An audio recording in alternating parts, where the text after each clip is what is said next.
estar conversando y tratando una temática importante. Para todos aquellos que toman nota y necesitan un título para lo que vamos a estar compartiendo, coloquen ahí: escogidos como pueblo de Dios. Escogidos como pueblo de Dios. Y les repito, vamos a estar viendo dos versículos que son sumamente importantes. Primera de Pedro, capítulo 2, versículos 9 y 10. Primera de Pedro, capítulo 2, versículos 9 y 10. Dice la palabra del Señor: mas vosotros sois linaje escogido. Mas vosotros sois linaje escogido. Real sacerdocio.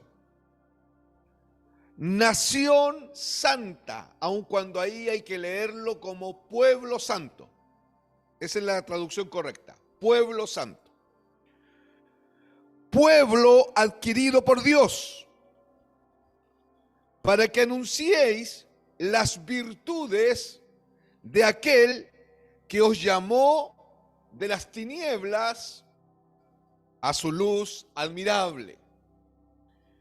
Vosotros en otro tiempo no erais pueblo, pero que ahora sois pueblo de Dios, que en otro tiempo no habíais alcanzado misericordia, pero que ahora habéis alcanzado misericordia.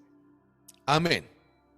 Repito, el título de la temática es escogidos como pueblo de Dios.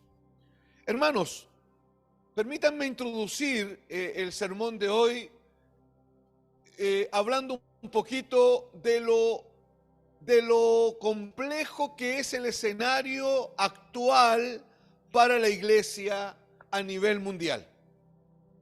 La iglesia del Señor a nivel mundial y la iglesia del Señor en el obre sudamericano, que es lo que yo más conozco en el mundo latino, está experimentando una gran apostasía. Estamos viviendo tiempos de apostasía y tiempos de muchas herejías dentro de lo que se supone es la iglesia del Señor. Muchos que en algún momento partieron bien, creyeron un evangelio bíblico, pero que por el tiempo, producto de que la teología moderna y la teología posmoderna ha sido permeada por humanismo, por sofismo, por docetismo, por pelagismo, que son movimientos herejes y que no solo están entrando, sino que han entrado en la teología de la iglesia. Muchos, producto de eso, se han desviado del evangelio. Muchos han desviado de una predicación bíblica, de una predicación cristocéntrica y cruzcéntrica. Claramente, hermanos, estamos frente a un mover de tinieblas que está arrastrando al pueblo de Dios hacia una apatía espiritual con respecto a Dios. Esto está ocurriendo en nuestro Chile, esto está ocurriendo en Sudamérica y esto está ocurriendo en diferentes puntos del globo terráqueo. La iglesia está siendo arrastrada por este mover espiritual llamado apostasía y está siendo anestesiada, por decirlo de alguna forma, anestesiada a cosas tan fundamentales como el amor dentro de la iglesia, cosas tan fundamentales como la evangelización, como la plantación de iglesias en otros lugares, cosas tan fundamentales como la predicación del arrepentimiento bíblico, y quizás lo más grave es que la iglesia, producto de esta apostasía, se ha apartado de predicar la cruz de Cristo como el centro, fundamento, principio de la iglesia. Estamos frente a eso. Y nosotros no somos la excepción. Nosotros podríamos hoy día estar experimentando en nuestros corazones una especie de anestesia espiritual. Cuando yo hablo de anestesia espiritual me estoy refiriendo a esta apatía espiritual. ¿Qué es la apatía espiritual? Es un desgano por la obra de Dios. Es un desánimo frente a las cosas de Dios. La apatía espiritual es cuando la iglesia de Cristo ya no me importa tanto porque yo tengo mis propios proyectos. La apatía espiritual se da cuando mis recursos van canalizados para mis propias cosas y me olvido que los recursos que Dios pone en nuestras manos son para el reino de Dios. La apatía espiritual tiene que ver con que veo a muchos apartándose del Señor y yo no hago absolutamente nada para exhortarlos a que vuelvan al Señor. La apatía espiritual tiene que ver con que mis amigos, mis familiares están muriendo sin Cristo. Y yo estoy ahí en medio de ellos para predicarles a Cristo, pero no lo hago. Y no lo hago porque lamentablemente hay una apatía espiritual, hay un desgano, hay una desmotivación con las cosas de Dios. ¿Me están entendiendo, cierto? Es urgente que todos aquellos que hemos experimentado la redención, que todos aquellos que hemos sido arrastrados de las tinieblas a la luz, que todos aquellos que hemos experimentado la justificación por fe, que hemos visto la gracia de Dios actuando en nuestra vida, que hemos sido objeto del amor y de la misericordia de Dios. Amados hermanos, amadas hermanas, es urgente que volvamos al poder de la cruz.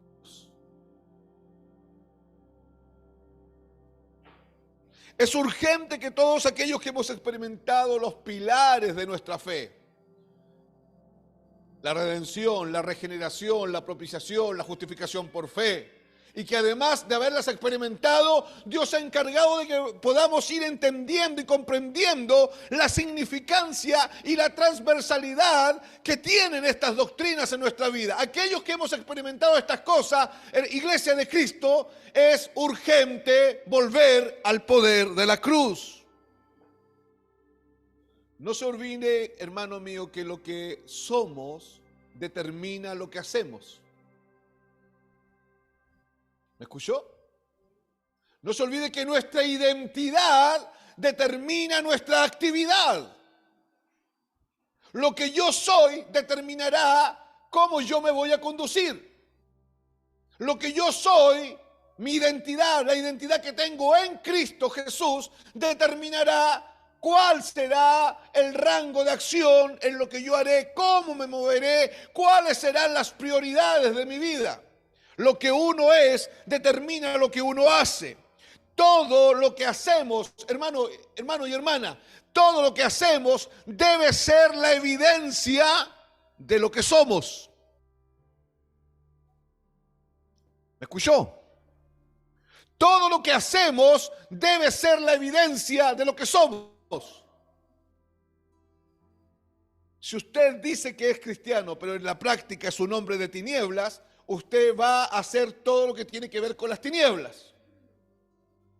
Pero si usted es un redimido, esa identidad nueva que usted tiene va a conducir su forma de vida y usted va a ir aprendiendo como un redimido a vivir de acuerdo a lo que dice la Biblia de cómo viven los redimidos. Insisto, lo que uno es determina lo que uno hace.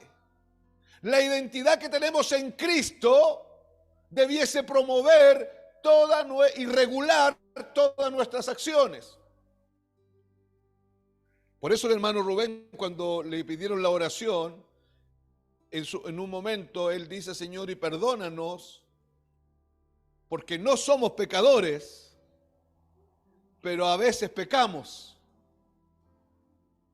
Y como a veces pecamos, eso no puede pasar delante de ti como nada. Te tenemos que pedir perdón. Porque nuestra identidad regula lo que hacemos. Y como no somos pecadores, no vivimos pecando. Y como somos gente que ha sido regenerada, que hemos experimentado nueva vida en Cristo, entonces nuestra vida en este mundo también empieza a experimentar las nuevas implicancias de estar en Cristo. Porque lo que somos determina lo que hacemos. Amén. Y lo que hacemos está regulado por principios bíblicos. Yo no puedo decir que soy hombre o mujer según lo que siento. Yo soy hombre o mujer según lo que la Biblia ha dicho, según lo que es realmente y se expresa en la naturaleza. Lo mismo ocurre acá. Lo que uno es determina lo que uno hace. ¿Y qué es lo que hace la apatía con la identidad? La apatía espiritual destruye la identidad en Cristo. La apatía espiritual de repente empieza a darte golpes tan fuertes en las bases de tu vida, en los fundamentos de tu vida, que de repente tú no sabes si eres o no eres del pueblo escogido de Dios. Y como pareciera que no sabes si eres o no eres, tus conductas tampoco son claras, tampoco son nítidas. Por eso es que necesitamos entender que estamos en medio de tiempos peligrosos. Y tiempos peligrosos por la gran apatía que hay. El día sábado que pasó me reuní con un grupo de hermanas que me reúno cada cierto tiempo y empezamos a estudiar la encarnación de Cristo, la unión hipostática. Empezamos a estudiarla de a poco, empezamos a entender un poco cómo funciona el docetismo, cómo funciona el agnosticismo y por qué fue necesario que Juan escribiese que el Logos eterno de Dios había hecho carne. ¿Por qué es necesario que los que predicamos el Evangelio defendamos que Cristo es una persona con dos naturalezas, que es verdadero Dios y verdadero hombre al mismo tiempo, que es 100% Dios y 100% hombre al mismo tiempo? Estábamos en eso conversando y empezaron a salir algunos comentarios de las hermanas con respecto a lo siguiente, que si esta verdad es tan absoluta y tan sólida, lamentablemente en muchos lugares se están enseñando cosas que no son. Y como se están enseñando cosas que no son, la iglesia está siendo desviada hacia la apostasía. Por eso, hermanos, es que estamos en tiempos peligrosos. Y por eso es que necesitamos reaccionar volviendo al poder de la cruz. El espíritu de apostasía ya está sobre el planeta. No es que va a llegar, ya está.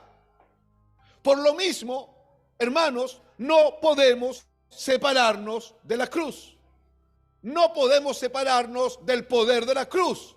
No podemos separarnos del mensaje de la cruz. Por lo mismo, no se puede dejar de predicar la cruz como el centro del mensaje. El punto neurálgico de la existencia de la iglesia es lo que ocurrió en la cruz del Calvario. Y el punto central de la predicación del Evangelio es la obra de Cristo en la cruz del Calvario. No podemos dejar de estar ahí en esa cruz, clavados juntamente con Cristo. ¿Por qué, dirá usted? Porque de esa cruz viene nuestra identidad. ¿Me está oyendo? De esa cruz viene nuestra identidad. ¿Por qué viene de ahí? Porque producto del mensaje de la cruz es que nosotros nacimos a una nueva vida. Es el único mensaje, hermano, hermana, es el único mensaje que tiene el poder de hacer que el muerto viva.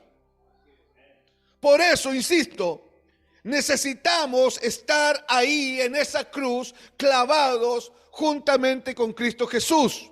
Porque de esa cruz viene la identidad suya y mía. Es importante que sepamos y conozcamos nuestra identidad. ¿Sabía eso? Una persona que no conoce sus raíces, hablando en términos genéricos, una persona que no conoce quién es su papá, quién es su mamá, a qué familia pertenece, dónde nació, es una persona que toda su vida vive una inestabilidad emocional. No importa si fue bien educado, no importa si alcanzó títulos académicos. El simple hecho de no saber quién es su madre, quién es su padre, cuáles son sus raíces, a qué familia pertenecía, lo hace una persona totalmente inestable en términos psicológicos y en términos emocionales. Trayendo eso mismo que estoy diciendo a nuestra identidad en Cristo, una persona que dice ser cristiana pero que no conoce su identidad, que no sabe por qué es cristiano, que no entiende la profundidad del nuevo nacimiento, que no entiende el poder de la cruz como el punto de partida de nuestra vida en Cristo. Aquellos que no conocen su verdadera identidad, lamentablemente, no saben quiénes son y consecuentemente no saben para dónde van. Por eso es que es necesario que todo redimido conozca su identidad. Y esa identidad, ese conocer nuestra identidad, nos va a llevar sí o sí a conocer a Dios. El hermano Ronnie lo dijo aquí. Los cristianos deben conocer a Dios. Deuteronomio, Dios mismo hablando, dice: conoce que tu Dios es fiel.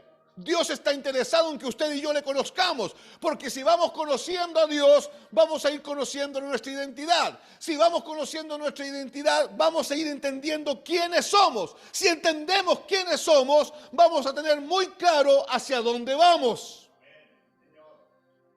Insisto, no podemos dejar de estar en esa cruz clavados juntamente con Cristo, ya que de esa cruz procede nuestra identidad.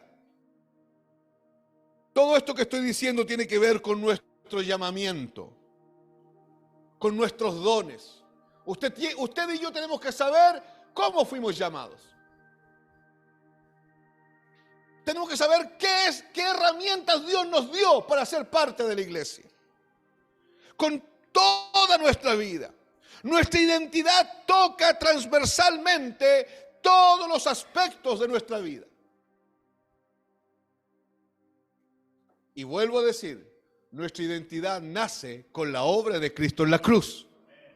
Por eso es que no podemos predicar una predicación sin cruz. Una predicación sin cruz no será más que una predicación humanista, sofista, que alimentará quizás tu intelecto y te volverá arrogante, déspota y soberbio, pero jamás te guiará a un conocimiento profundo de Dios y a un conocimiento profundo de tu identidad. Hay muchos hoy día que hablan de Cristo. De hecho, estábamos allá en Puerto Montt y los hermanos los encontré bromeando con un predicador y me decían que ellos se iban a apartar de la iglesia y iban a seguir a ese predicador. Entonces me pusieron el video del predicador. Y el predicador lo que menos predicaba era a Cristo, no decía nada coherente, todo lo que decía era inconexo, garabatos se le salían en el camino. Entonces yo les dije: ya, sígalo nomás. Algunos calzarán bien ahí. Escuche bien, hago referencia a esto, porque hoy día hay muchos que hablan de Cristo y no tienen ningún derecho de hablar de Cristo.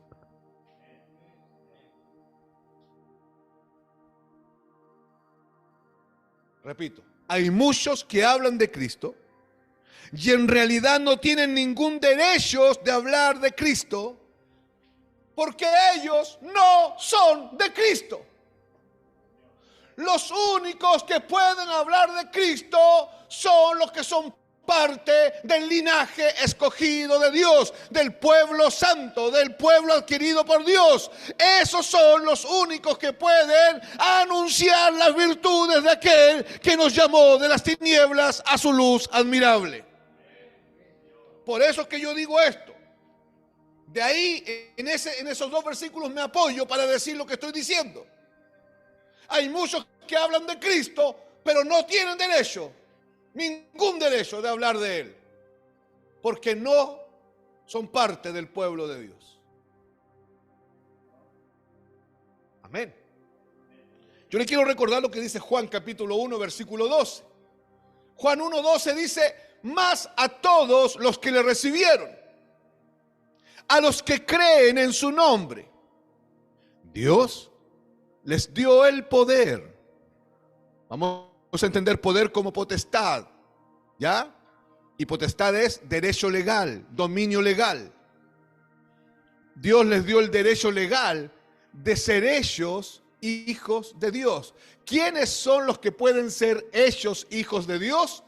Aquellos que han creído y han recibido la obra de Cristo en la cruz y han homologado por medio de la fe todo lo que Dios dice con respecto a ellos.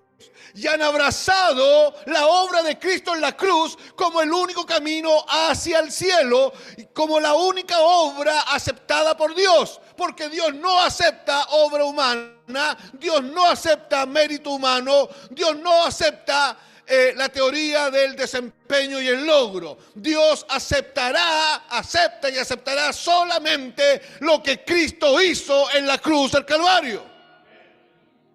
Mas a todos los que le recibieron, dice el texto, a los que creen en su nombre, Dios les dio la potestad, el derecho legal de ser ellos hijos de Dios. El versículo 13 dice: los que no son engendrados, o los que no nacen según carne, según sangres, según descendencia, según voluntad de varón, sino según Dios.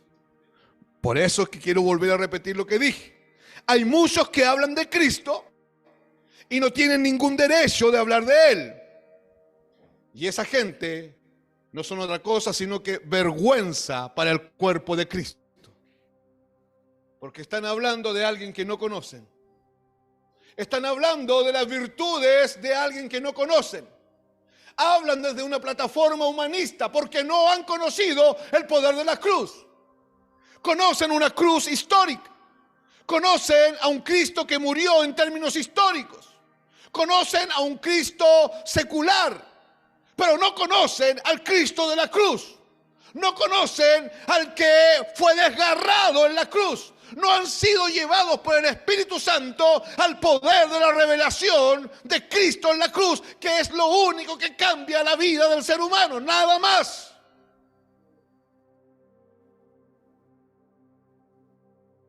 Amén. Por eso es que tenemos que ver estos dos versículos. Dice el texto: mas vosotros sois linaje escogido, real sacerdocio. ¿Cierto? Mas vosotros sois linaje escogido y real sacerdocio. Quiero que nos detengamos y podamos ver estas cuatro expresiones: linaje escogido, real sacerdocio, pueblo santo y pueblo adquirido por Dios. Vamos a verlas, ¿ya? Linaje escogido. La palabra escogido, ¿ya? La palabra linaje viene del griego genos.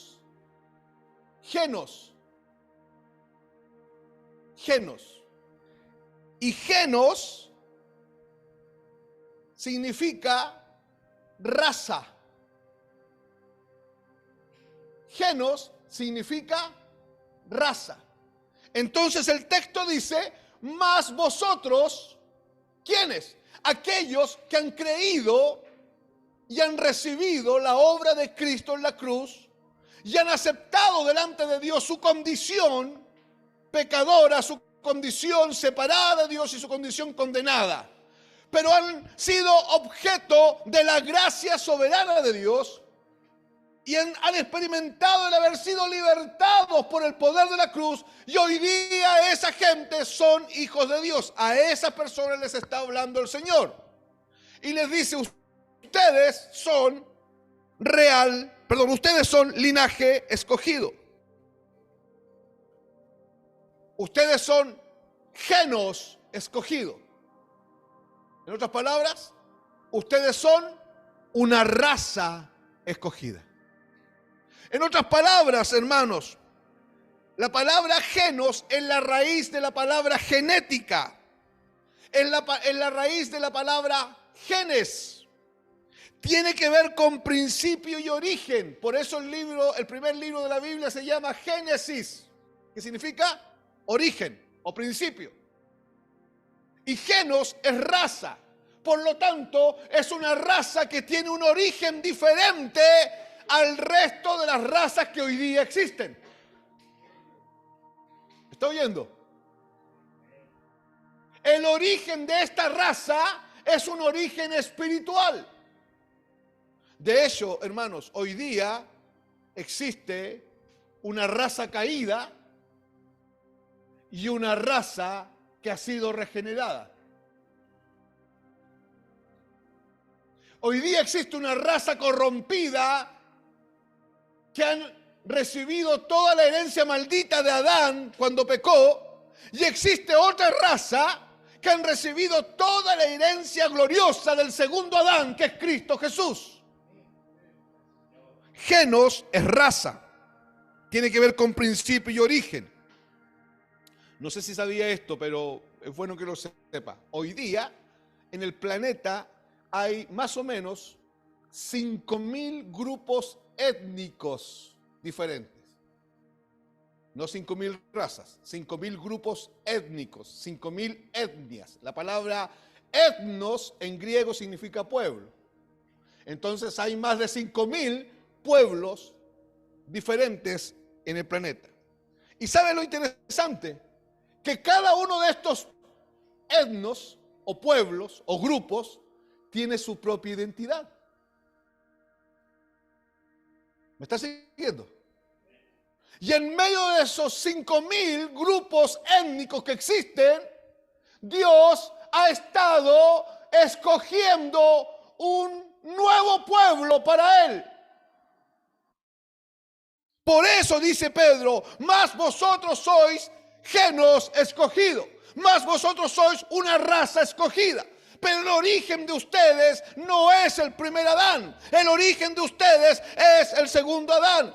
El origen del resto de la humanidad se dio con la muerte del primer Adán. Pero el origen de ustedes se dio con la muerte en la cruz del segundo Adán, que es Cristo Jesús.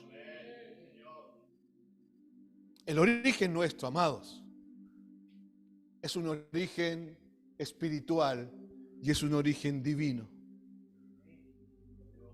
Hermano, ¿por qué dice eso usted? Porque Juan 1:13 decía que estos no nacen según carne, según sangres y según voluntad de varón, sino según Dios. Para que alguien sea cristiano, tiene que experimentar una intervención sobrenatural de Dios. Para que nuestro hermano que se convirtió hace poquitos días, nuestro hermano Benjamín, sea hoy día hijo de Dios, Dios tuvo que decir, llegó la hora de que Benjamín experimente el poder de la soberanía de Dios y de la gracia de Dios actuando sobre él. Nadie es cristiano por ser hijo de cristianos. Nadie es cristiano por haber ido a un colegio cristiano. Nadie es cristiano por ser hijo de pastor.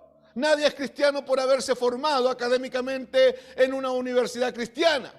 Para ser cristiano hay que experimentar el poder de la cruz. Hay que experimentar la palingenesia. ¿Qué es la palingenesia? La regeneración.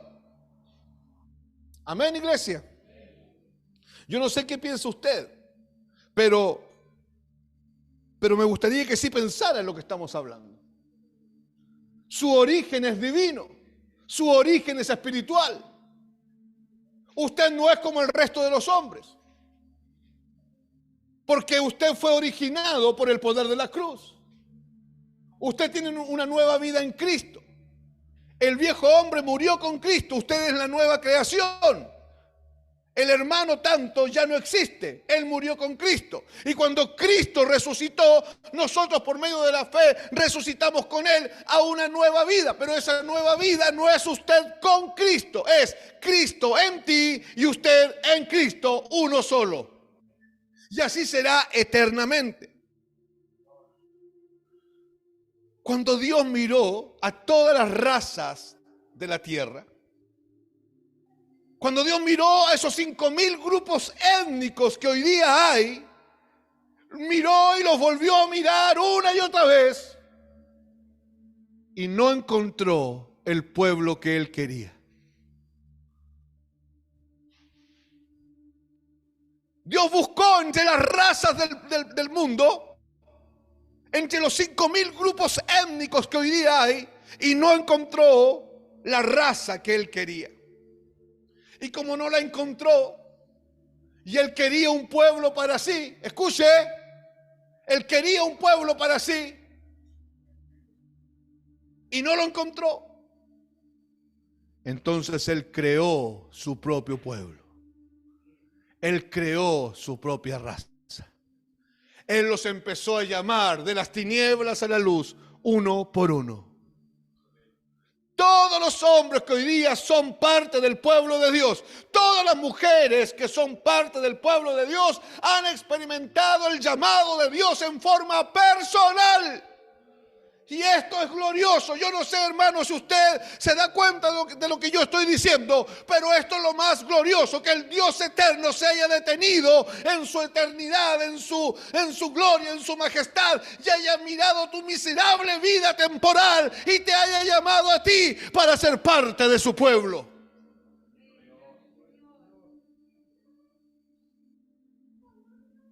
Yo le aseguro que si el presidente de la República va caminando por la calle, él no se va a detener para hablarte a la cara. Él va a mover la mano. Pero él no se va a detener para hablarte a la cara, porque tú para él eres un número, tú no existes.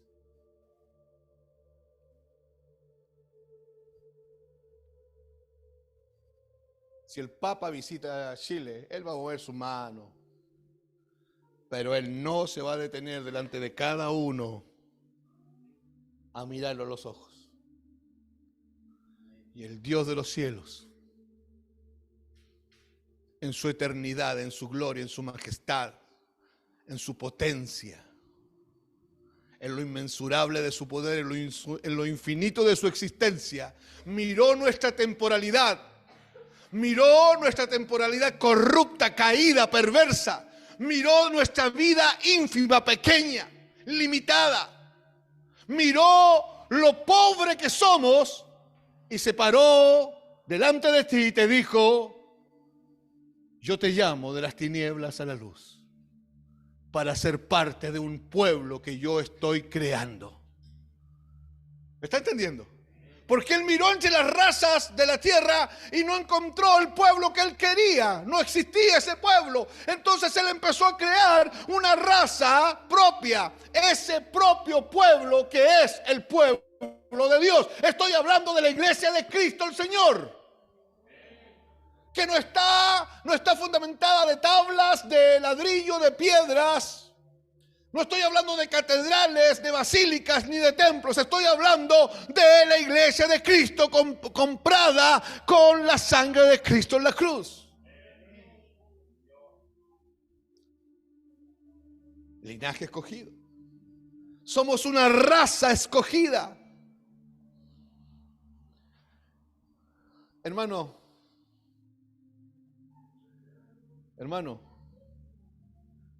tenemos nuestro origen en el hombre que descendió del cielo.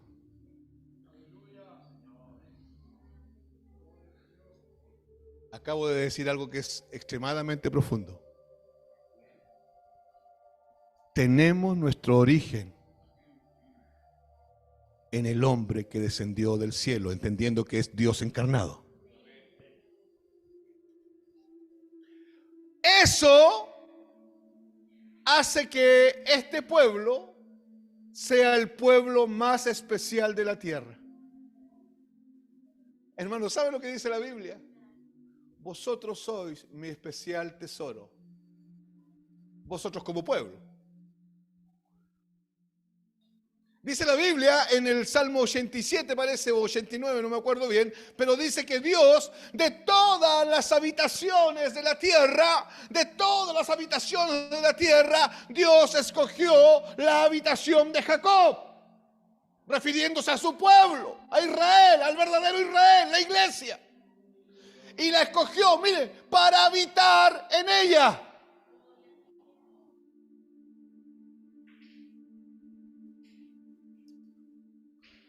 Somos una raza escogida, amén. Somos entonces el pueblo que tiene su origen en el hombre que descendió del cielo. En consecuencia, somos un pueblo especial.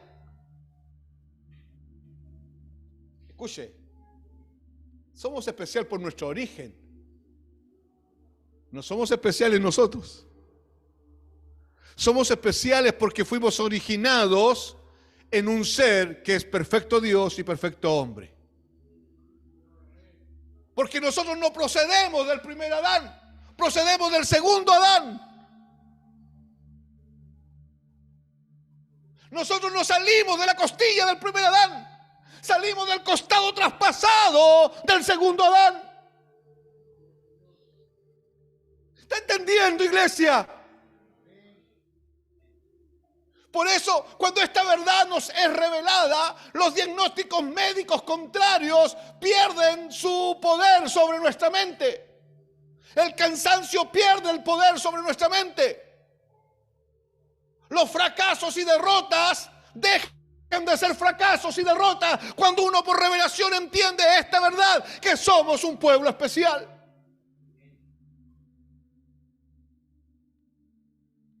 Las crisis vesiculares, los dolores de cabeza, el problema de la diabetes y cuánta enfermedad arrastramos, dejan de ser un problema cuando usted y yo entendemos que nuestro origen es el hombre que descendió del cielo y que somos una raza espiritual y toda nuestra eternidad será espiritual.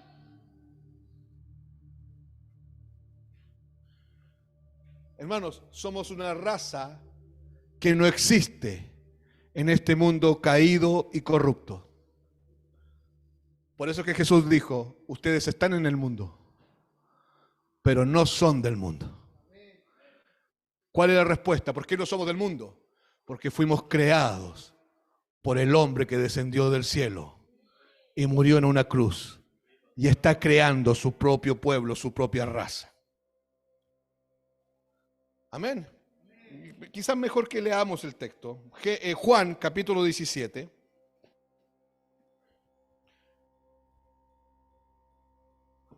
Juan 17.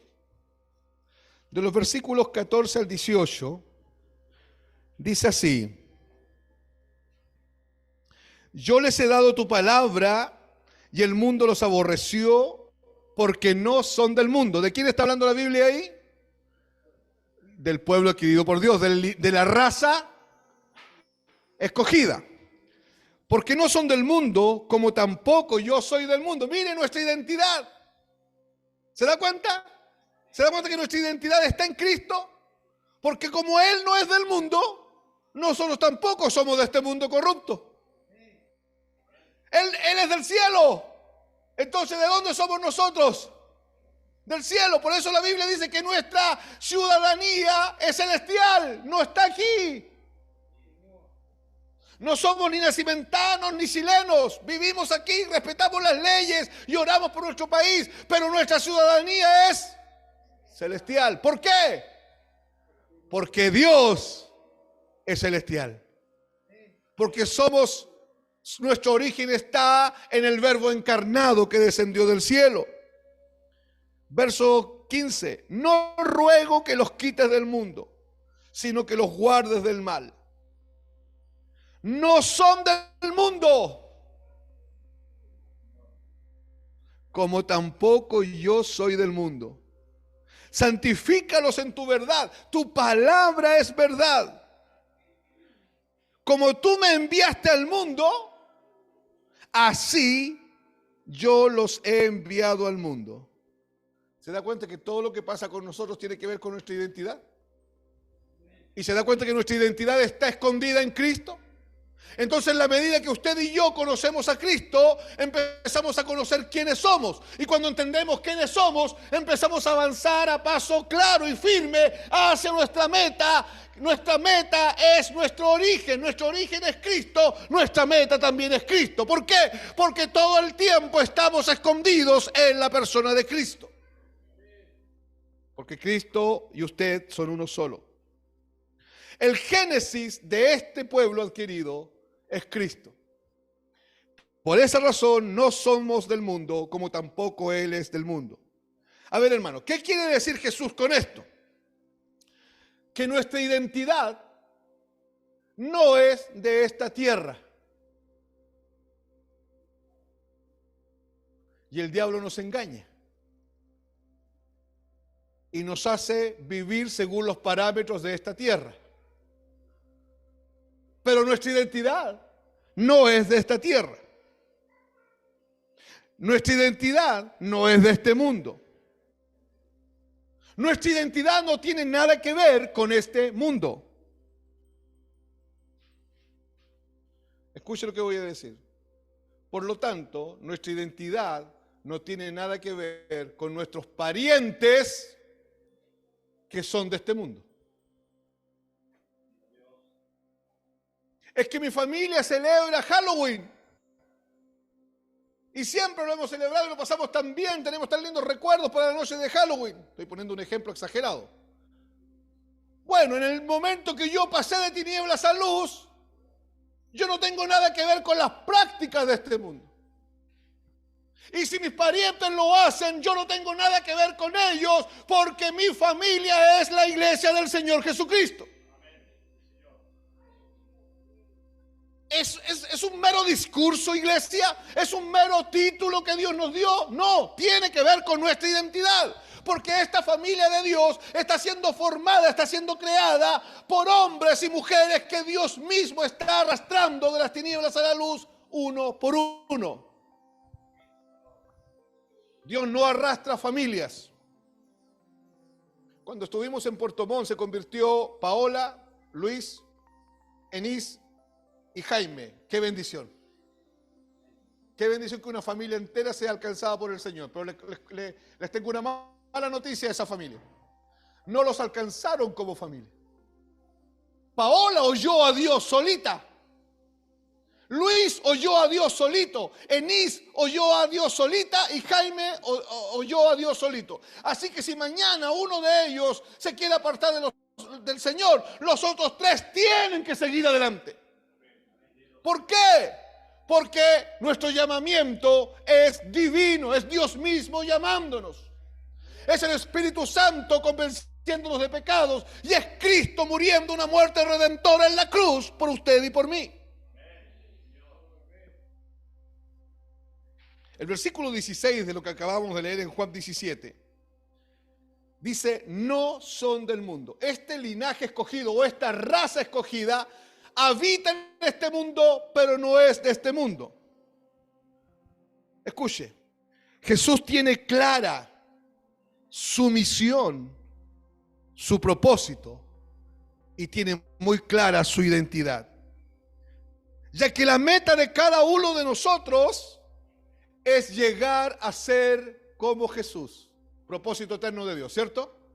Fuimos llamados de tinieblas a luz para ser formados a la imagen de Cristo. Hermanos, no fuimos llamados de las tinieblas a la luz para que salga el campeón que llevas dentro. Tampoco fuimos llamados de tinieblas a luz para que cumplas todos tus sueños y tus caprichitos de niño malcriado. No fuimos llamados de tinieblas a luz para que te realices laboralmente como persona y como querías ser astronauta visites Marte. Fuimos llamados de tinieblas a luz con un solo propósito: ser formados a la imagen de Cristo, ser como Jesús. Ese es, escuche, el sueño de Dios. Dios tiene un sueño, y es que usted sea como su único hijo que Él tiene, como su hijo amado. Por eso te llamó, para que ya no sea su único hijo, y tú seas uno entre todos los hijos que Él tiene. Ese es el propósito eterno de Dios para con el hombre. El verdadero cristiano, la única razón que tiene para vivir es ser como Cristo. ¿Cuántos dicen amén? Y los románticos aquí mueren. Mi amor, tú eres la razón de mi vida. Osito mío, tú eres la razón de mi vida, tú eres la luz de mi vida. ¿Sabe cuánto pecado idólatra hay en esas declaraciones? Algunas mamás que se vuelven locas con el gordito chiquitito que tiene 1 año de vida. ¿Ah?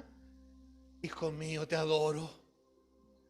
Sin ti, yo vivo para ti, vivo por ti, para ti, la gloria sea a ti.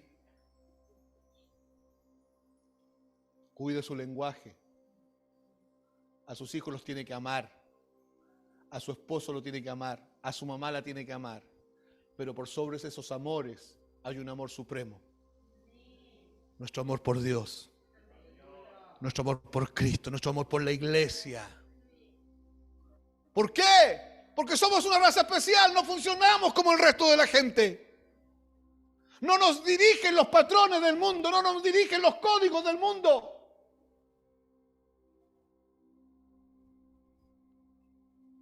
La única razón que el verdadero cristiano tiene para vivir es ser como Cristo. Todas las variantes de nuestra vida, todas las aristas de nuestra vida están subordinadas al diseño de Dios, al propósito de Dios. Están subordinadas al propósito eterno de Dios. Querida Soledad, todo lo que has vivido, que ha sido desgarrador, está subordinado al propósito eterno de Dios. Yo te invitaría, Sole, a, con mucha expectación, ver lo que Dios va a hacer. Porque Dios es fiel. Dios siempre, de algo triste, de algo duro, de una derrota, de un quiebre, de una situación compleja, Dios toma eso y, como dice Romanos 8:28, lo coordina tan bien para que produzca bien. Romanos 8:28. Y sabemos que a los que aman a Dios, al linaje escogido, ¿cierto? Esto es a los que Él llamó, a los que fueron llamados por Él. Y sabemos que los que aman a Dios, todas las cosas le ayudan a bien. En el griego dice, todas las cosas cooperan para bien. ¿Por qué? Porque no somos de este mundo. En otras palabras, hermanos, tenemos una genética electa o tenemos una genética escogida. Dios tuvo que crear a este pueblo con su propia genética. ¿Sabe cómo lo hizo? Él mismo entró en cada hombre y en cada mujer que lo ha recibido. Les decía el día sábado a las hermanas esto y se lo quiero decir a ustedes. Podemos sin ningún problema decir que Dios hoy día camina en la tierra. No, pero ¿cómo, hermano? Si Jesús fue ascendido a los cielos y está sentado a la diestra del Padre. Sí, pero también está aquí, en todo hombre y mujer que le ha recibido como Señor, Salvador y Redentor de su vida. Y los demonios de las tinieblas lo saben. Cuando te ven, saben que dentro de ti habita el Logos eterno de Dios. Cuando te ven, saben que el Espíritu Santo de Dios está dentro de ti como sello de la posesión adquirida. Ellos saben que tú eres de Dios. El infierno sabe que fuiste comprado con sangre en una cruz ensangrentada. Por eso es que eres linaje escogido. Somos y tenemos una genética electa, tenemos una genética escogida. Dios está creando un pueblo. Había una alabanza que decía, Dios está formando un pueblo, verdadero Israel. Pertenezco a ese pueblo por su gloria y su poder. Un cántico que por lo menos tiene mi edad. Por lo menos, porque lo cantaba cuando era niño. Dios está formando un pueblo, verdadero Israel. Pertenezco a ese pueblo por su gracia y su poder. ¿Está entendiendo? ¿Cómo Dios hace para crear ese pueblo? No lo busque ahora, pero en su casa lea todo el capítulo 3 de Juan y se va a encontrar con que surge, cuando el evangelio llega a la vida de un hombre, surge la necesidad de que ese hombre nazca de nuevo. Por eso Jesús le dijo a Nicodemo: Nicodemo, es necesario nacer de nuevo. Y Nicodemo le dijo: pero ¿cómo puedo yo, siendo viejo, entrar de nuevo en el vientre de mi madre y volver a nacer? Jesús le responde: tú, siendo principal entre los del pueblo judío, ¿no sabes estas cosas? Es necesario nacer de nuevo. Para ser parte de esta raza hay que nacer de nuevo. Pero ese nacimiento de nuevo significa, amado hermano, que el nacimiento que celebramos, el famoso cumpleañito que celebramos, de hecho ya no habría ni que celebrarlo. Yo estoy de cumpleaños el 15 de diciembre. Pero el 15 de diciembre nació un desgraciado que odiaba a Dios. El otro nació un 12 de febrero. A las 11:13 minutos. Me parieron con poder.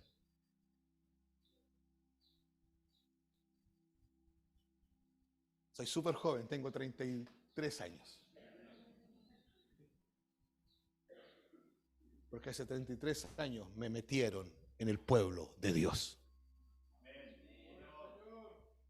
Amén. ¿Me acompaña a 2 Corintios 5:17?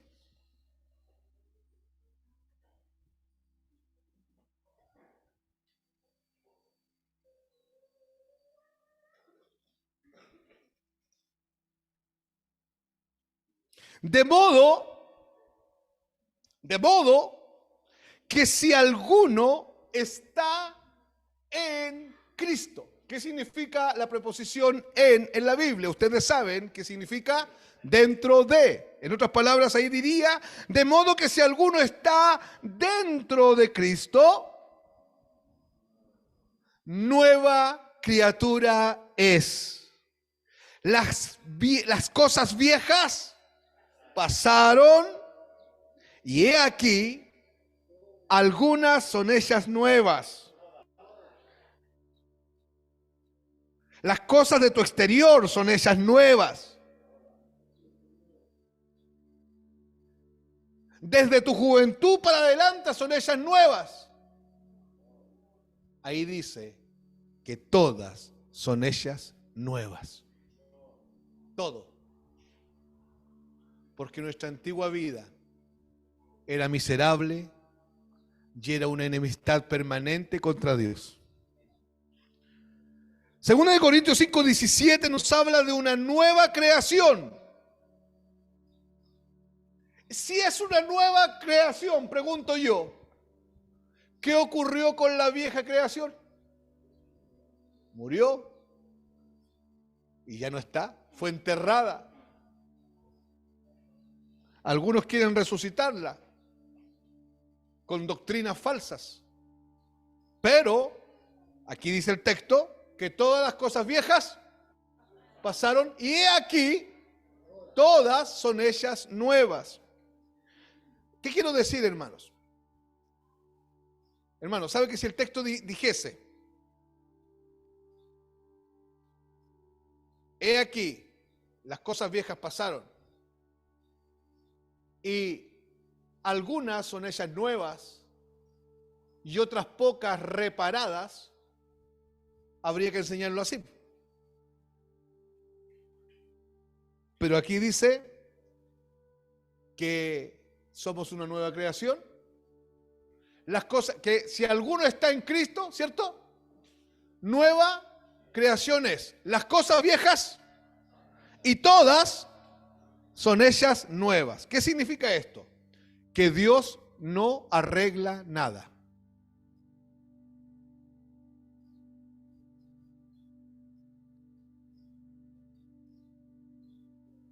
¿Sabe por qué Dios no arregla tu vida? Porque no tienes arreglo.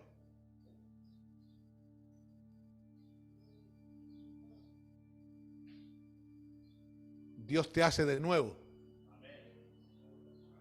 que es mucho mejor. Dios no arregla nada, Dios no mejora nada, Dios no nos hace una manito de gato, Dios no hace recauchajes de nada. La iglesia necesita con urgencia comprender la doctrina de la regeneración. ¿Cuál es la doctrina de la regeneración? Que la vida vieja ya murió con Cristo en la cruz del Calvario, y cuando Cristo resucita, por medio de la fe, por medio de la instrumentalidad de la fe, nos resucita a una nueva vida en Cristo. Una nueva vida que no tiene nada que ver con la anterior. Hermano, hermana, si usted está en Cristo, aquello que usted era antes, usted ya no lo es. ¿Me escuchó? Repito, si usted está, según 2 Corintios 5:17, si usted está en Cristo, aquello que usted era antes, usted ya no lo es. Por eso viene, hermano Rubén, cuando usted dice, éramos pecadores y ya no lo somos. Aunque usted escuche a todos los predicadores famosos en internet diciendo que somos, la Biblia dice que no, éramos. Hoy día somos renacidos que a veces pecamos. Y cuando pecamos, el mismo Espíritu que está dentro de nosotros dándonos identidad, nos vuelve a la cruz arrepentidos. Por eso que la apostasía es tan peligrosa. Porque la apostasía rechaza la muerte de Cristo en la cruz y rechaza la consecuencia de aquello que es la nueva vida. Lo que hoy es otra cosa. No tiene nada que ver con lo anterior. Es algo completamente nuevo. Amén.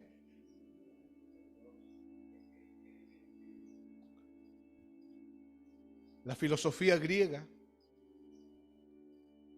está metida en su mente, carcomiendo su mente, y no tiene nada que ver con la teología bíblica. La filosofía griega está siendo enseñada en los púlpitos de las iglesias. Por eso que las iglesias no tienen identidad.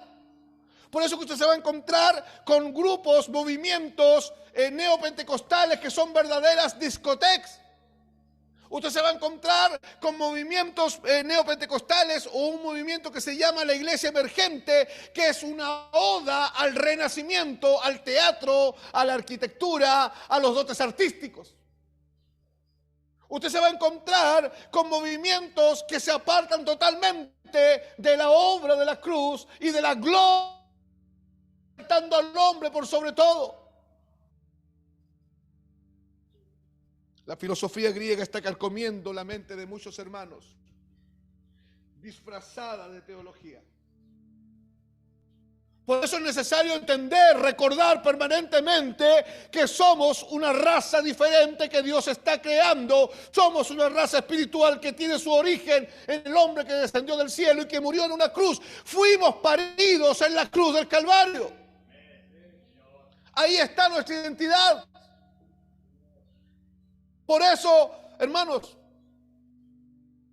el día que en esta iglesia un mes se deje de predicar la cruz, entramos en un cisma espiritual.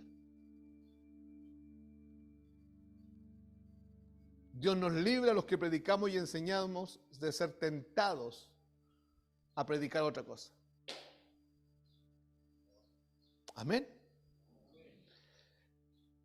Somos una raza escogida, ¿cierto? ¿Qué dice después? Un real sacerdocio. Debemos considerar que la Biblia no habla de reyes y sacerdotes, aunque en el libro de Apocalipsis, en la Reina Valera, hay una mala traducción, donde dice que somos reyes y sacerdotes, ¿ya? Pero la Biblia no habla de esto. La Biblia, el concepto correcto es este que está aquí en Primera de Pedro, que dice real sacerdocio. En otras palabras, es un reino de sacerdotes, no un reino donde hay reyes y sacerdotes. El reino de la luz tiene un solo rey.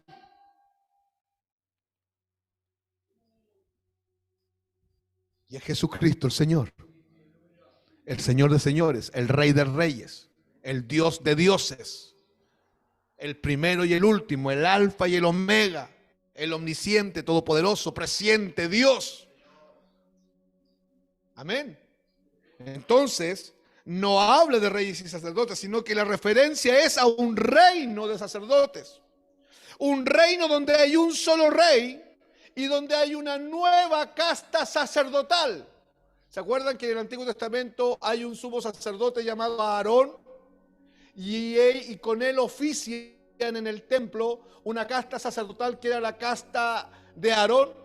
Bueno, cuando Jesús muere en la cruz del Calvario, el velo del templo, en el mismo momento que Jesús muere en la cruz, abajo en Jerusalén se estaba oficiando el sacrificio.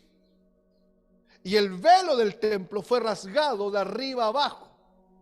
Muchos dicen que que Dios rasgó el velo de arriba abajo como una figura de que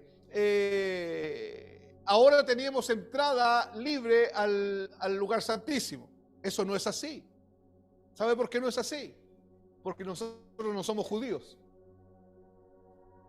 El verdadero velo, el apóstol Pedro lo dice, es la carne de Cristo que fue rasgada en la cruz del Calvario. Y que abrió un camino nuevo y vivo. ¿Para quiénes? Para usted y para mí. Entonces, ¿por qué Dios rasgó el velo del templo de Jerusalén? Porque lo que Dios estaba diciendo es, les clausuro la casta sacerdotal antigua. Se acaba aquí. Se acaban los sacrificios, se acaban las solemnidades, se acaba todo. Porque yo voy a crear una nueva casta sacerdotal. Porque tengo un nuevo sumo sacerdote, se llama Jesús, según el orden de Melquisedec. Es un sumo sacerdote fiel, justo, perfecto, y es fiel para Dios y misericordioso para nosotros. Y voy a crear una nueva casta sacerdotal y está hecha de todos los hombres y mujeres que yo voy a arrastrar de las tinieblas a la luz. Amén. Hermanos, en otras palabras, lo que el Señor quiere que entendamos, que si somos un real sacerdocio, es porque usted y yo somos sacerdotes del Dios Altísimo. Yorkie, en su casa, ¿cuánta gente vive? 5. En esa casa hay una mujer que Dios la puso ahí y es la única mujer que Dios oye.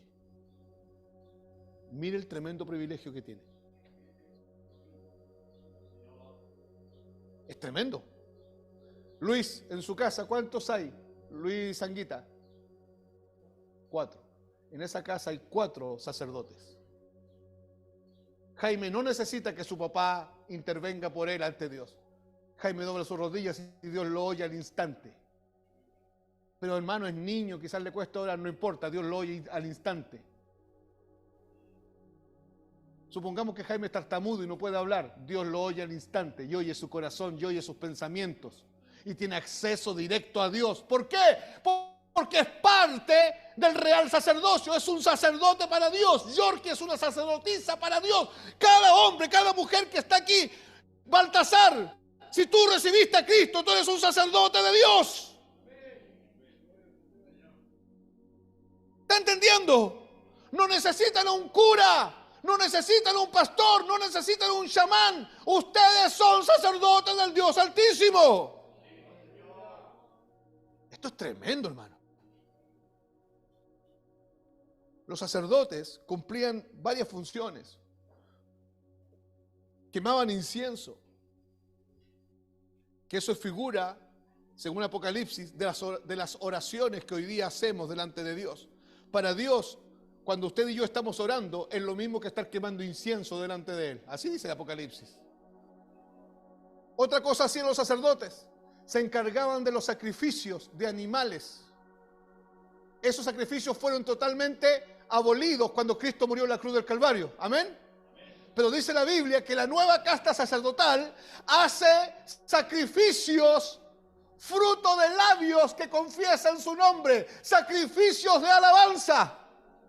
Entonces todo hombre, toda mujer, y permítanme hacerlo de esta manera, todo hombre, toda mujer que es parte de la nueva casta sacerdotal tiene que alzar sus manos al cielo, tiene que abrir su boca y tiene que hacer sacrificio de alabanza. ¿Por qué? Porque es parte de su función como sacerdote del Dios Altísimo.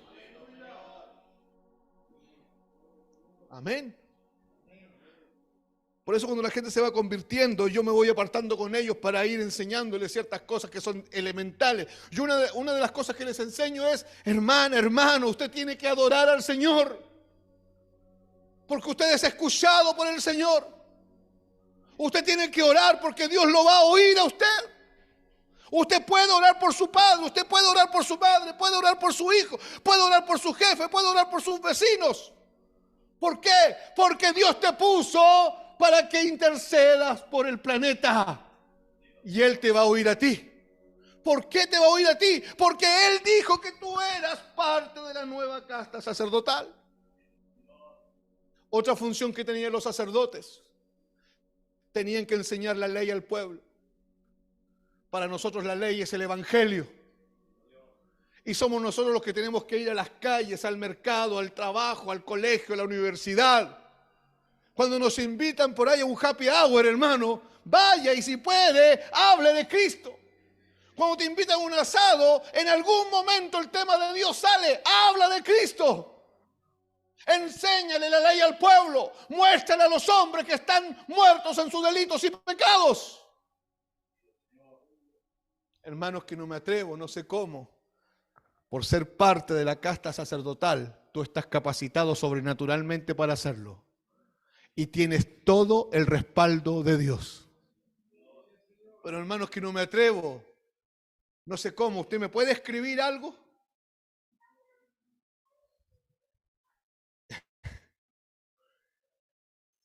Jesús los envía de 2 en 2 a sus discípulos, a 70 discípulos, 35 parejas, de 2 en 2. Y había uno de ellos que tenía esta misma preocupación que tienen ustedes. Y le dice, Señor, ¿qué vamos a decir? Si yo no entiendo mucho, todavía no sé ni dónde están los libros de la Biblia, ¿cómo lo hago? ¿Qué digo? ¿Cómo explico?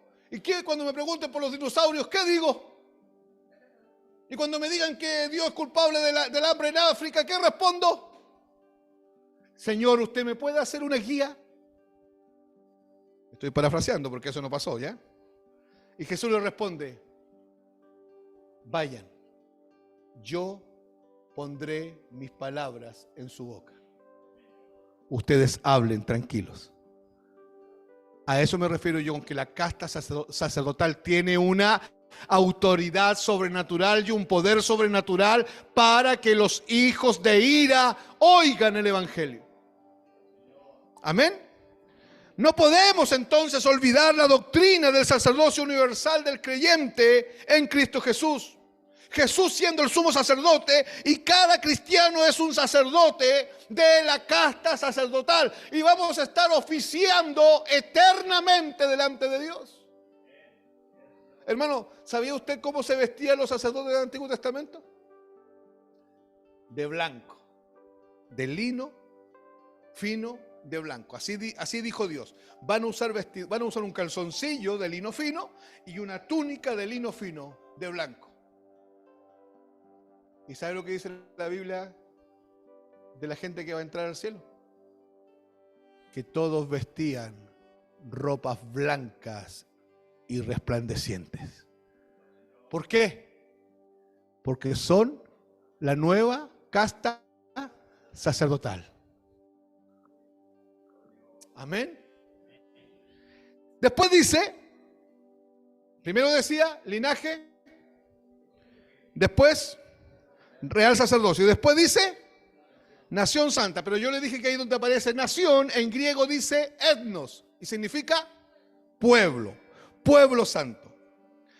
La palabra santo en el hebreo es kadosh. K-A-D-O-S-H. Kadosh. Y kadosh significa apartado. Santo no significa que hay una aureola luminosa y cuando usted camina todos caen al suelo. ¿Ya? Santo significa apartado. Y como fuimos apartados de las tinieblas a la luz, somos santos posicionalmente, pero además somos santos santificándonos, porque en nuestra mente permanentemente el Señor nos está apartando de la forma de pensar del mundo. Pensábamos así, pero el Señor trae un principio, quita el paradigma mental por medio de la metanoia y nos enseña a pensar de otra manera. Entonces somos santos santificándonos, ¿se entiende? ¿Se entiende lo que estoy diciendo? Tenemos como pueblo, escuche, la misma forma de pensar en las cosas eternas. De eso estoy hablando. No que a usted le gusta el color amarillo y el otro el rojo, y como somos cristianos a todos nos tiene que gustar el rojo porque es más bíblico. No, en las cosas eternas tenemos la misma forma de pensar. En cuanto a los principios de vida, tenemos los mismos principios, los mismos códigos, tenemos las mismas costumbres que vienen del cielo. Por lo tanto, las costumbres paganas que teníamos de nuestra vieja vida tienen que terminar. Amén. Tenemos la misma cosmovisión. Miramos desde la misma óptica. Miramos la vida de la misma forma. Porque hemos sido apartados por el mismo Dios a una misma forma de pensar, a una misma cosmovisión, a unos mismos códigos. Pero hay algo que es muy importante entender. Los códigos de este nuevo pueblo que Dios está creando no tienen nada que ver con los códigos de este mundo. Le voy a poner un ejemplo. Este mundo le dice hoy día a las mamás, mamá, tú tienes que ser amiga de tu hija. Conversa con ella. Genera espacios de diálogos. Y usan palabras lindas. Genera apegos. Y señora psicóloga, cuando se esté portando mal, ¿le puedo dar un tate quieto, no? No, dañará sus emociones. Frustrarás su futuro. Y ella conoce la ley y te puede mandar presa. Y por eso usted ve hoy día una generación que no respeta a nadie y que hace cosas que rayan en la depravación. ¿Qué dicen los códigos de nuestro mundo? Que amamos a nuestros hijos, pero que hay que disciplinarlos. Los códigos del reino de Dios dice que nosotros criamos hijos, así dice el texto, en disciplina y amonestación del Señor. Entonces vamos a tener problemas, pues, hermano. Nos van a acusar de intolerantes, de prehistóricos, de retrógradas. Estamos en pleno siglo XXI. ¿Cómo todavía usar la varilla? Se conversa con la niña. Los dejamos ser. Mi hijo va a ser, los códigos de este mundo dicen, mi hijo va a ser lo que él sienta que es. Y la Biblia dice que yo tengo que enseñarle a ese hijo a conocer la naturaleza que Dios le dio, para que viva según lo que realmente es. Pero eso me hace a mí ir contra los códigos de este mundo. Entonces, hermanos, somos un pueblo santo. ¿Qué significa santo? Apartado. Y pregúntese, ¿vivimos así?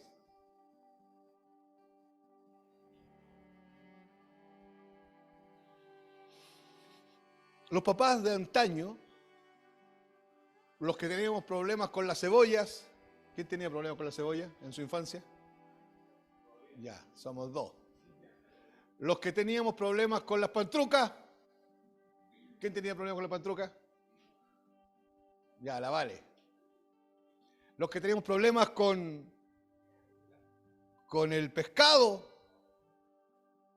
con el ajo, con los porotos. Nuestros padres se encargaron de que a ninguno le diera depresión bipolar por comer poroto. Y se encargaron de que a poco tiempo comiéramos, no con mucho agrado, pero comíamos. Y cuando vinieron los tiempos de crisis y habían solamente cebolla y poroto, sobrevivimos. Porque nuestros padres nos enseñaron.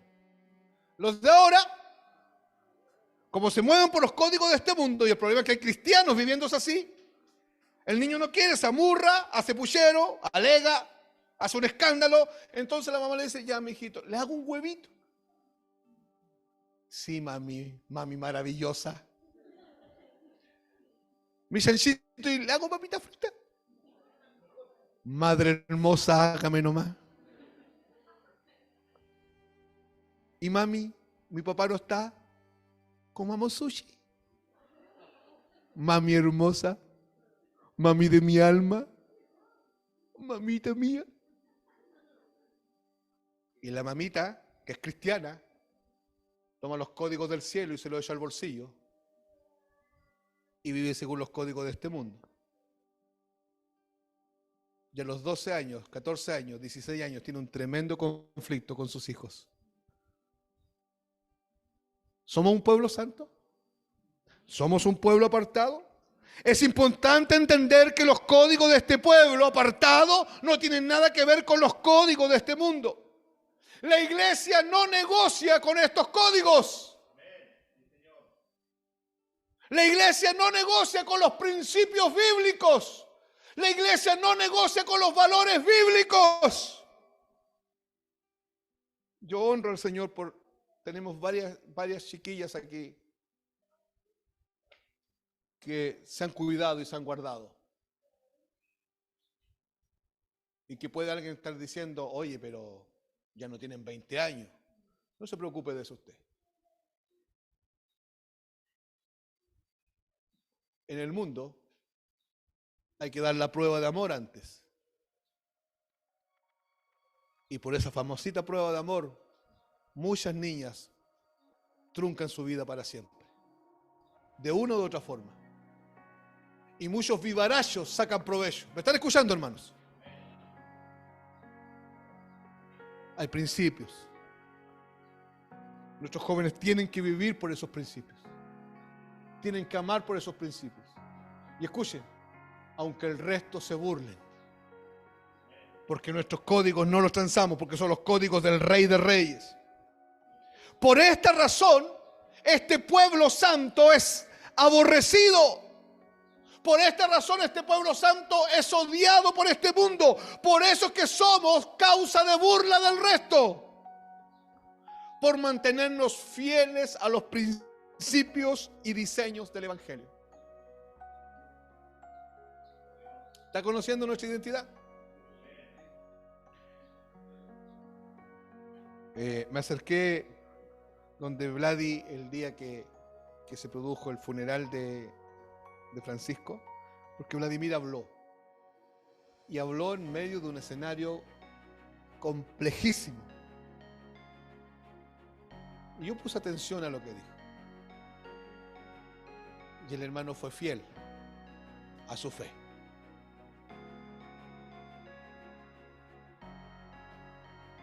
Todos estaban diciendo una cosa, pero el hermano fue fiel a su fe.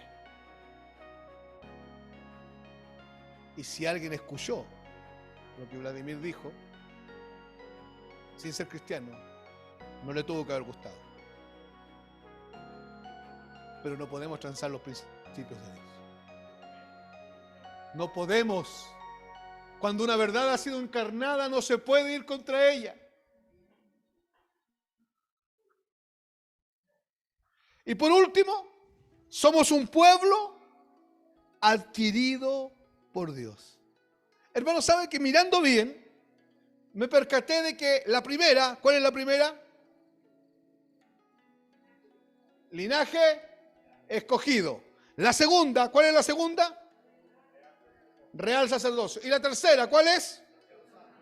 Nación santa. La primera, la segunda y la tercera son el resultado de la cuarta.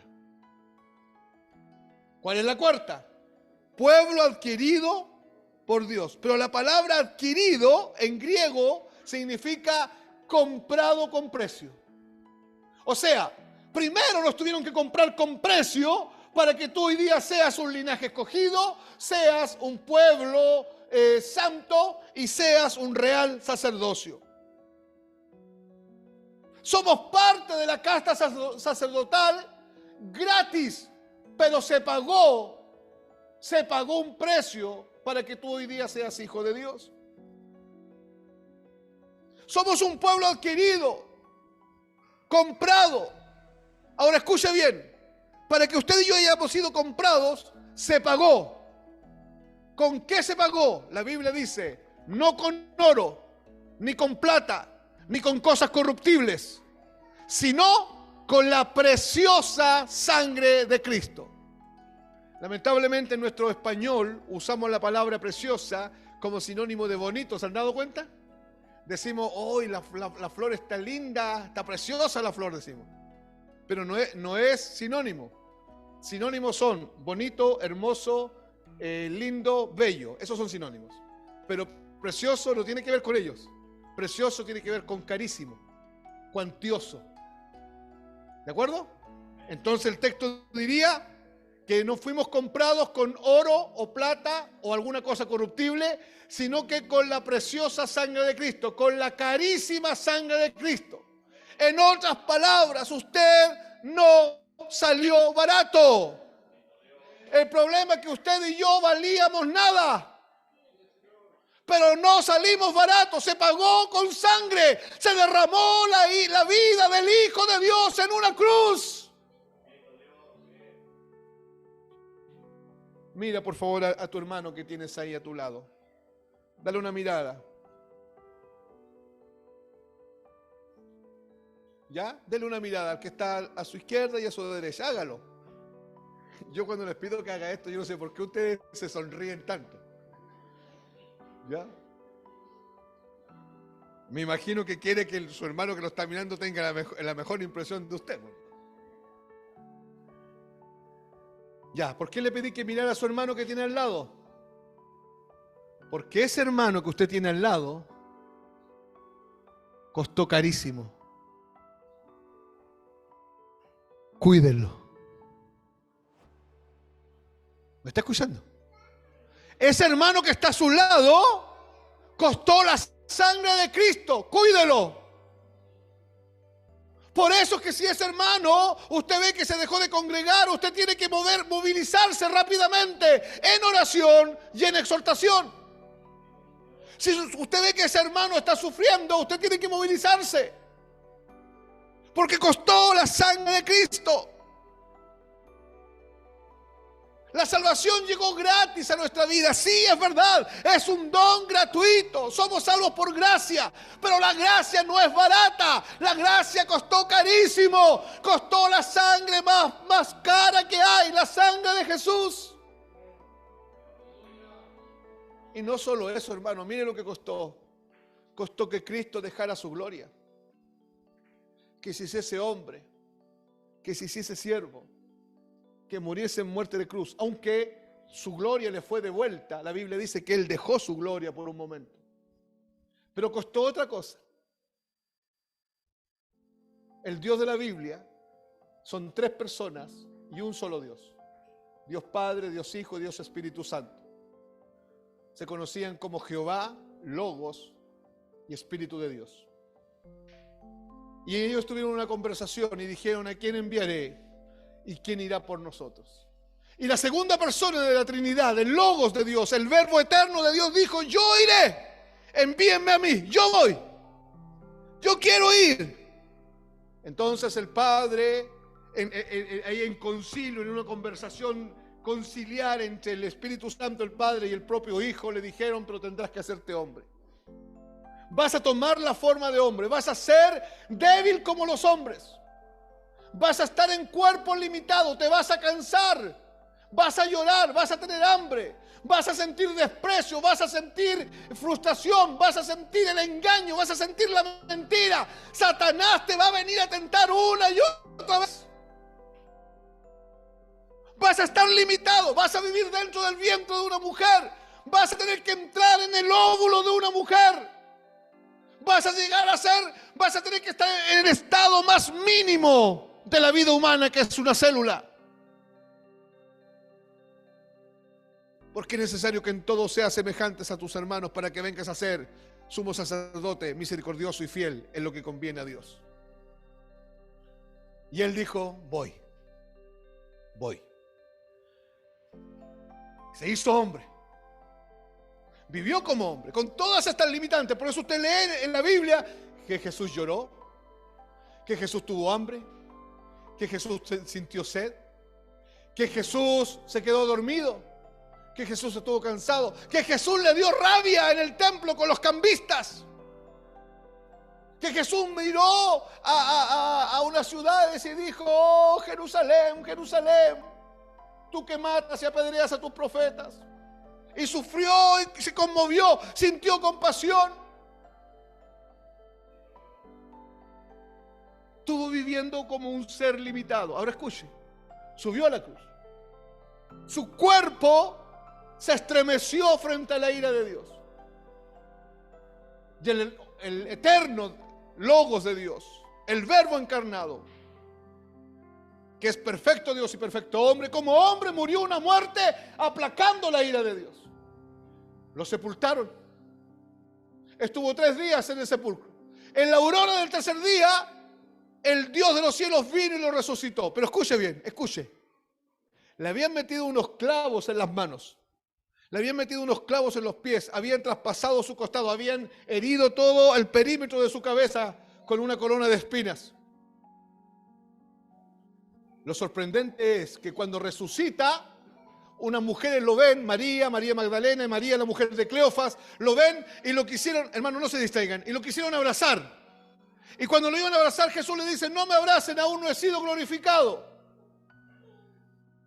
Recibe de nuevo la gloria y empieza a aparecer entre sus discípulos. Y ocurre algo. Las mujeres fueron a avisar que habían visto a Jesús resucitado, y uno de los discípulos, que era Tomás, dijo: yo no creo. Yo voy a creer el día que meta mi dedo en la herida de sus manos y en su costado. Ahí yo voy a creer. Y estaban conversando cuando de repente cruzó la muralla Jesús con un cuerpo diferente, porque era un cuerpo glorificado, un cuerpo incorpóreo, un cuerpo no corruptible, un cuerpo que se movía a la velocidad de la luz, un cuerpo formidable, glorioso, pero era el mismo cuerpo que tenía cuando estuvo entre los hombres. Y él le dice a Tomás: aquí estoy, ven. Quiero que escuchen esto. Aquí están mis heridas. Mete tu dedo en la herida de mi mano y en mi costado. ¿Por qué yo estoy contando esto? Porque tu salvación costó que Dios cambiara su imagen para siempre. Ahora Dios tiene cuerpo, ojos, oídos, igual que un hombre, por toda la eternidad. ¿Se acuerdan cuando Moisés le dice a Dios: déjame ver tu gloria en el Sinaí? Dios le dice: no me puedes ver, porque no hay hombre que me vea y quede vivo, morirás. Pero cuando Jesús es enviado a morir en la cruz, Él dijo: el que me ve a mí, ha visto al Padre. Para que tú seas salvo, Dios cambió su aspecto de gloria para siempre. Ahora tiene un cuerpo, pero escúchame bien, un cuerpo con cicatrices. 100.000 años en la eternidad, Luis Anguita. 100.000 años en la eternidad futura, para allá. Un día caminando en el cielo, Jesús va a pasar por su lado. Y te va a decir, Luis, caminemos juntos, te quiero contar algunas cosas. Y te va a tomar la mano, Luis. Y cuando le tomes la mano, vas a ver la cicatriz. Tú se la hiciste. Yo se la hice. Y esas cicatrices van a quedar como una marca indeleble de lo que costó que tú seas comprado. En el nombre de Jesús, deja de apartarte, hermano, del Señor. Vuelve rápido. Vuelve a la cruz rápido. En la cruz hay perdón, hay misericordia. Vuelva rápido. Preguntas que surgen al respecto. Y voy terminando. Frente a todo lo que hemos dicho, ¿es usted un escogido? ¿Es usted un sacerdote de esta nueva casta? ¿Es usted miembro de esta nueva etnia que no existía? ¿Está usted consciente de que se pagó un precio muy alto para que sigas viviendo como estás viviendo? ¿Estás cumpliendo tus roles sacerdotales, mi hermano, mi hermana? Si usted no lo es, si usted no es un escogido, si usted no es un sacerdote, y si usted no es miembro de este pueblo santo, entonces usted no puede hablar de Cristo ni del Evangelio de Cristo. Usted no puede anunciar las virtudes del que nos llamó de las tinieblas a su luz admirable. ¿Por qué? Porque usted no ha nacido de nuevo y usted necesita nacer de nuevo. Ya que solamente los que han nacido de nuevo son los que pueden predicar el Evangelio de Cristo a las naciones. Solamente los que han nacido de nuevo son los que pueden anunciar las virtudes de aquel que nos llamó de las tinieblas a su luz admirable. Escúcheme bien, esta es la última frase. Fuimos comprados por Dios. Por lo tanto, fuimos comprados por Dios. Por lo tanto, esto le otorga el derecho a Dios de que usted sea de Él, solo de Él, para su uso exclusivo de Él. Amén. ¿Fue usted comprada por Dios, hermana? Le vuelvo a preguntar, ¿usted fue comprada por Dios, hermana? Hermano, ¿usted fue comprado por Dios?